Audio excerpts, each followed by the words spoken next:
Hello, everyone. Welcome to A Higher Dimension. I'm Gloria Danvers from Gloria Danvers Hypnosis, and I'm your host. On this podcast, we explore the soul-level side of the human experience. As a hypnotherapist, I witness powerful awakenings and shifts in consciousness just about every day. With their permission, I share my clients' amazing stories, along with my own solo episodes. We'll be exploring past lives, spirit realms, and the deeper workings of the universe. We'll be looking at spiritual awakenings, psychic intuition, healing through hypnosis, and those strange but meaningful moments in a person's life that shift everything they ever knew. Some weeks it will be just you and I, and we'll be digging deep into the mysteries of the subconscious mind, the universal mind, and the divine mind.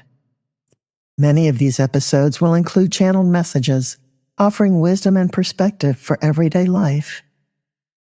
Some weeks I'll be bringing on other metaphysical practitioners to share their extraordinary work in the higher realms. They're all unique, all transformative. And whether it's their story, or your story, or even my story, the real question is always, what now? What comes next? How do you live differently after a spiritual experience? Who are you? And what do you know now that you didn't know then? If you're here listening, chances are you're ready for your own hypnotic journey, your own spiritual awakening, and finding your place in an expanding universe. You can reach me at gloriadanvershypnosis.com. Send me an email. Book a free consultation. And if you like the subjects that I'm bringing to your table, please take a moment and hit like and subscribe. Your support can help me take this podcast to the next level. But for now, just relax, take a deep breath in, and let's explore a higher dimension.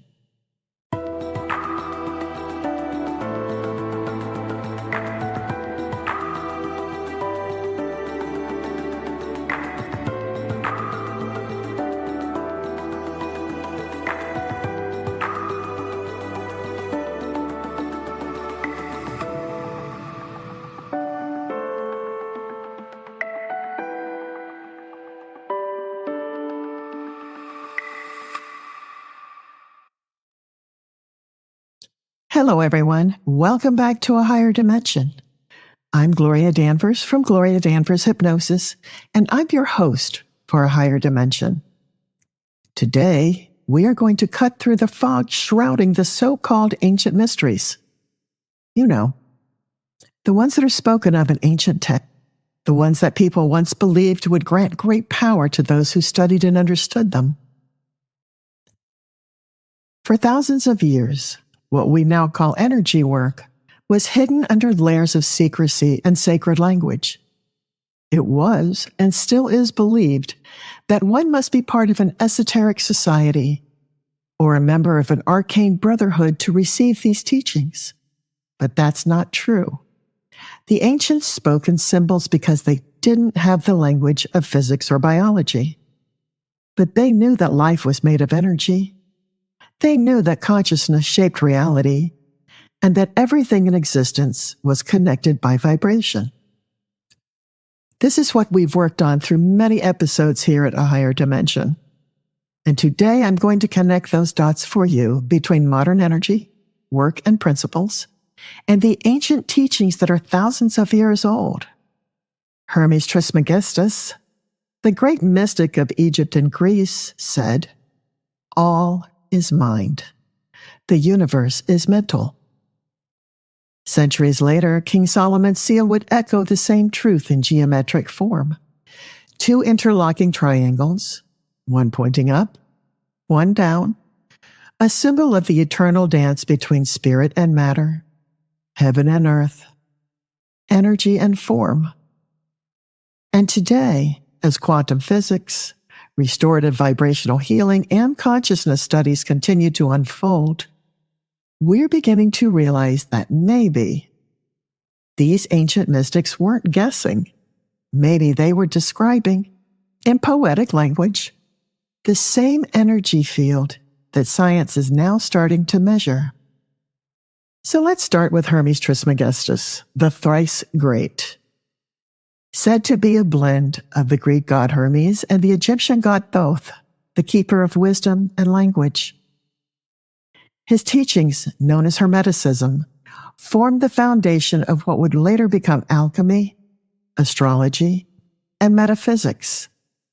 But at the heart of it, Hermes was teaching about energy, about how the unseen gives rise to the seen. And he distilled these concepts into what is known as the 7 Hermetic principles. The first principle is the principle of mentalism, and it states, the all is mind, the universe is mental. Everything that exists begins first as a thought, a vibration and consciousness. In today's language, that's quantum observation, energy taking shape through awareness. His second was the principle of correspondence, which is where we get the mystical phrase, as above, so below. As within, so without. It means that the patterns of the cosmos are reflected in you.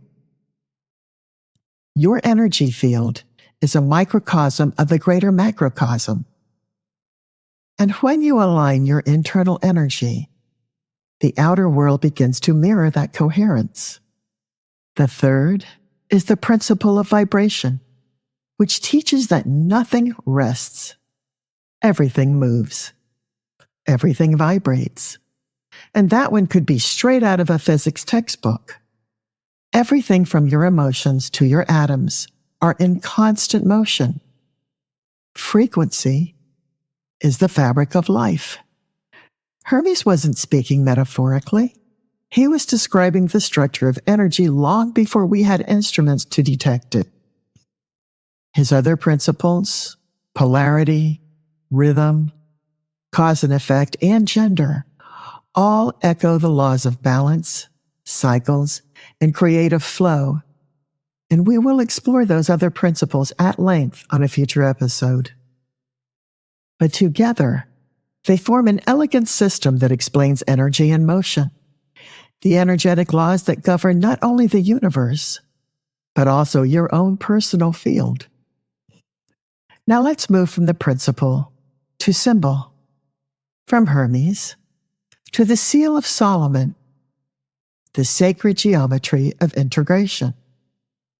The Seal of Solomon is often shown as a hexagram, 2 interlocking triangles, one pointing upward, symbolizing spirit rising, and one pointing downward, representing spirit descending into matter.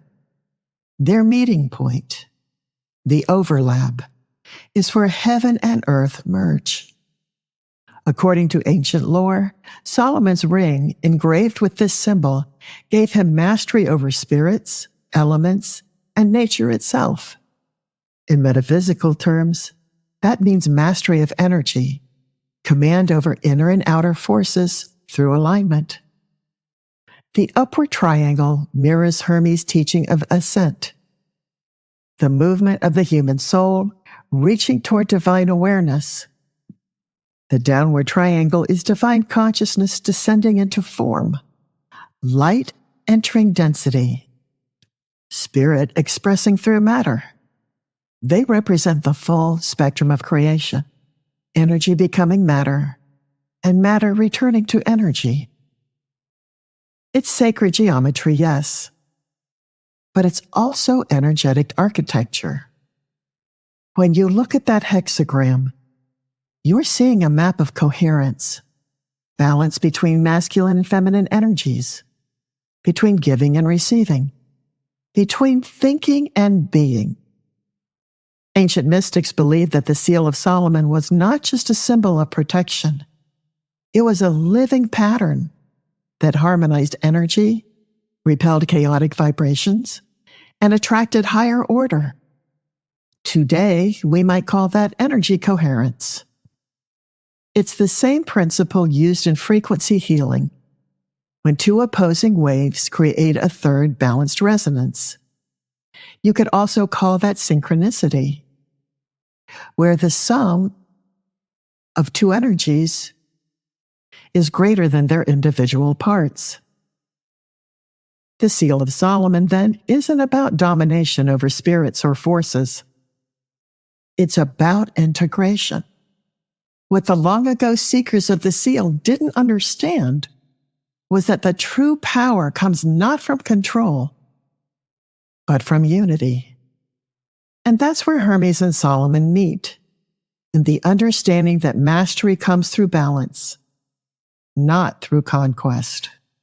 If Hermes gave us the language of energy, Solomon gave us the geometry. Hermes said, "As above, so below." The Seal of Solomon shows it. Two triangles, above and below, interwoven. Hermes said, "The all is mind." The seal says, "The union of opposites creates wholeness." Hermes taught vibration as the nature of existence. Solomon's ring symbolized the harmonization of those vibrations, the still point at the center of movement. Both understood that reality is not divided between spirit and matter. It is a continuum of vibration, a living relationship between consciousness and form. Hermes approached it through law. Solomon expressed it through symbol. But they were both describing the same energetic truth, that what you think, what you feel, and what you believe directly influences the field that you live in. And that field, whether you call it the all, God, the unified field, the quantum field, or anything else, responds to coherence. The more balanced your energy, the more harmonized your reality. The seal's geometry mirrors the Hermetic mind, one side reaching up to source, the other grounding that light into the world. It's the same path energy healers and meditators walk today, ascending in awareness, descending in embodiment, becoming the meeting point between heaven and earth.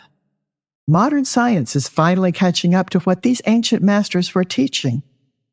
And they were called mysteries only because at the time of their formulation, there was no knowledge of the invisible tension of energy as a structure on which they could be applied. Quantum physics now says that matter and energy are interchangeable, that observation shapes outcome.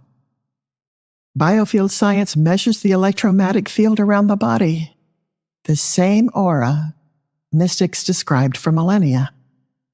Sound therapy, light frequencies, even epigenetics all show that vibration and intention can shift biology and behavior.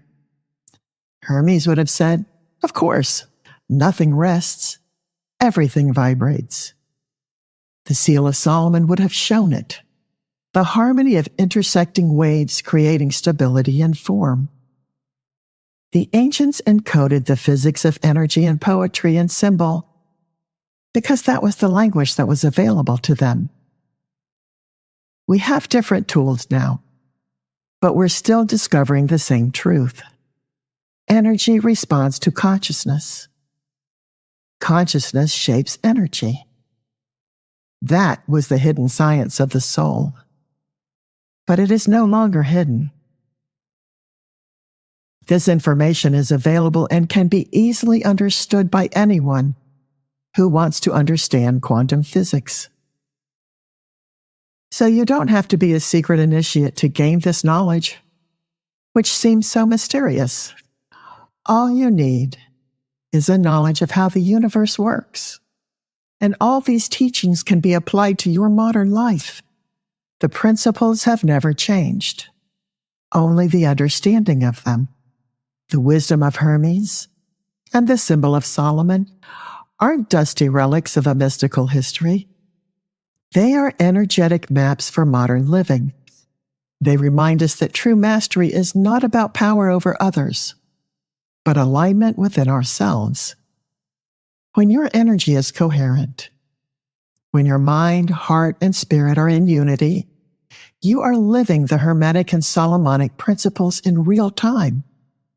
You become both the philosopher and the king, the one who knows, and the one who governs wisely.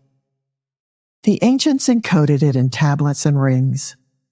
You carry the actuality of it in your field, in your breath, in your DNA, in your awareness.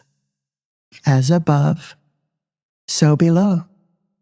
As within, so without. You are the seal, and you are the mind that created it. Thank you for joining me today on A Higher Dimension.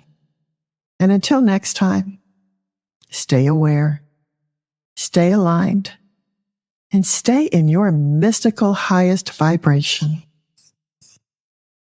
And that's a wrap. Thanks so much for being here with me today. Thanks for making the time. And I hope something that I shared opened up a door in your mind, maybe sparked a new perspective, or sent you down a major rabbit hole. If this podcast resonates with you, don't forget to like and subscribe and share it with someone who might enjoy it as well. If you're curious about having your own extraordinary experience, or if you've had an extraordinary experience and want to share it, reach out. Send me an email. Book a free consultation. Until next time, stay curious and stay open to whatever comes to you in a higher dimension. Bye.